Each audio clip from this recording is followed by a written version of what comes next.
Reddit is a never-ending rabbit hole of interesting photographs to look at and stories to read. But on one little corner of the internet lies the subreddit called Old School Cool. Here, people share vintage or antique photographs that give you a look into another time and place. The vast majority of people will share photographs of their parents or grandparents, showing off how pretty they are. And there are also lots of old photographs of celebrities looking impossibly young. But aside from that trend, there are quite a few photos that stand out where it's clear that there is a story to tell. As they say, a picture is worth 1,000 words. So let's dive into some of the best of Old School Cool. A college dorm at the University of Illinois, 1910. Looking at this photograph of two male college students from the University of Illinois in 1910, so much has changed, and yet a lot has stayed the same. For one, college kids still hang photographs and posters on the wall. That much has stayed the same. But so much else that we see in the picture is different now. For one, many college dorms now have cinder block walls that have been painted over, instead of pretty floral wallpaper. Kids are also no longer expected to wear a suit and tie to class. If you look closely, you'll see that they hung a spoon on the wall. Apparently, there are some cultures where this is considered good luck. Abraham Lincoln before and after the Civil War, 1861 to 1865. In this photo set, we see a side-by-side comparison of what President Abraham Lincoln looked like before and after the Civil War. After just 4 years of war, Lincoln looks at least 10 years older. The lines in his forehead and jaw look much deeper. In modern times, many of you might remember that President Barack Obama went gray during his time in office. This is a phenomenon that has been dubbed the White House effect. They are under so much stress that they age twice as fast, 2 years, for every 1 year in office. Lincoln's private secretary, John Hay, wrote that Lincoln aged with great rapidity. The eye grew veiled by constant mediation on momentous subjects, the air of reserve and detachment from his surroundings increased. Kids at a Soviet Christmas party, 1969. Somehow, this image is both creepy and cool at the same time. Without context, you might assume that this was taken during Halloween. But it's actually a Soviet-era Christmas party.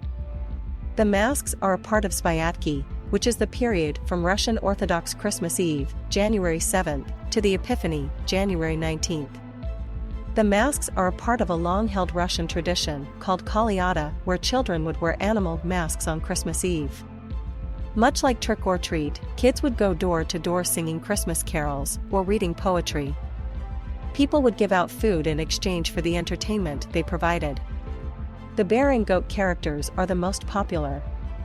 In the choir group, there are important roles like the person who holds an 8-pointed star, a bag of treats, and the rest of the group wears various animal characters. The Great North Dakota Blizzard of 1966.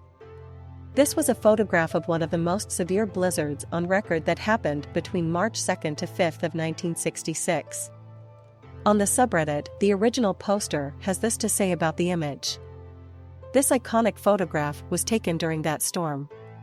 It shows Department of Transportation employee, Bill Koch, standing next to the top of a set of power lines.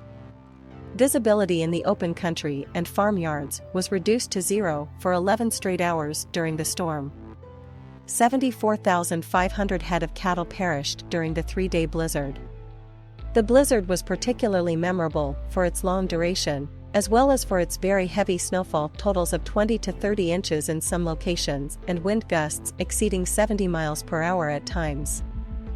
Bernie Sanders picking up trash at his local park. Many of you will know Bernie Sanders as the U.S. Senator who ran for president in 2016 and 2020 for the Democratic Party. He has always advocated for free health care, raising the minimum wage, and generally wants to help the average Joe instead of supporting the rich. Because of this, he has a huge following of people who are rooting for him. In this photograph, we see a much younger Bernie Sanders picking up trash from his local park in Burlington, Vermont, after he won the election and became mayor in 1981. It's rare to see photographs of politicians literally getting down and dirty to help their community. This 1681 portrait of King Charles II of Spain. Not long ago here on History Collection, we had a post about hidden messages in famous works of art. This is not exactly a message, but rather a painting within a painting. The Museo del Prado tweeted this image with the following caption: "This portrait of Charles II as an adult painted by Carreño de Miranda in 1681 hides another work." Carreño reused a canvas on which he had painted a portrait of the youngest king years before, and in the same room, the Hall of Mirrors of the Real Alcazar in Madrid. It's interesting that they did this. Nowadays, people love to save pictures of you from your childhood. But in this instance, the past was completely painted over once King Charles II became an adult. Marlene Dietrich, a trailblazer in the LGBTQ community, 1930. Marlene Dietrich was a German-American actress whose career spanned from the 1910s all the way until the 1980s. During her heyday, she was a famous actress in the silent film era.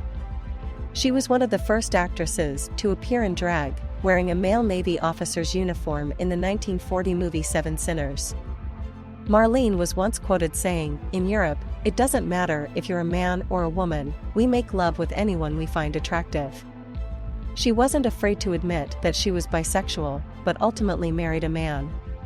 Throughout her lifetime, she openly had affairs with women, even if they were married. Salvador Dali, standing on the deck of the SS Normandy. Salvador Dali was a Spanish surrealist painter who was famous for his works of art. Most people are familiar with his most recognized piece, The Persistence of Memory, which features melting clocks in a strange alternative universe. In this photograph, he looks truly cool, standing on the deck of the SS Normandy on a winter's day. Sort of sad, and possibly hungover and exhausted, judging from the bags under his eyes. He spent a lot of his time hyping up his own fame, and once told a friend that he would never die. It turns out that he was correct, because his work lived on long after his death. Wax mannequins in a heat wave, 1929. I cheated with this one a little bit, because it came from the oddly terrifying subreddit rather than old school cool. But it fits the theme of this post perfectly. The photo of these mannequins actually came from a London newspaper called The Sphere, published on June 1, 1929. There was a caption under the photo that read, "Wilting lilies, 2 wax bathing bells in New Bridge Street register extreme depression owing to the heat wave." Even human, as well as waxen, beauties have felt apt to wilt in the recent burst of hot weather. Nowadays, mannequins are no longer made of wax. Possibly, this event was a valuable lesson to have mannequins that are melt-proof, so they stay intact in all kinds of weather. Knife thrower and child in the 1940s. Circus performers used their baby for target practice in their knife-throwing show. If this were to happen in the modern world, the baby would probably be taken away by Child Protective Services. Apparently, this was a common thing to see at the circus. There is an archived video of knife throwers tossing knives at their children in the 1950s. Most of the time, a teenager or adult woman will stand against a large piece of wood, known as the target girl. Some of these target girls became famous, and a few went on to write biographies about their interesting lives. Unfortunately, there is not a lot of information about the baby in the photograph above, but I truly hope he got to live a long and happy stab-free life. This policeman kept his post despite the flood, Ontario, 1974. As first responders, police officers are forced to work in all kinds of conditions. Even during a massive flood, someone has to make sure crimes don't get committed. This photograph was taken on the corner of Dixon St. and Ainsley St. Anne, in downtown Galt, now called Cambridge, in Ontario, Canada. After several weeks of rain, plus lots of melted snow in the spring, caused the Grand River to flood in May of 1974. Thankfully, no one was killed. But the flood cost the city millions of dollars in damages. According to the record, the man in the photograph is named Jack Shuttleworth. He was interviewed, and explained that he was standing there to make sure the stores did not get looted.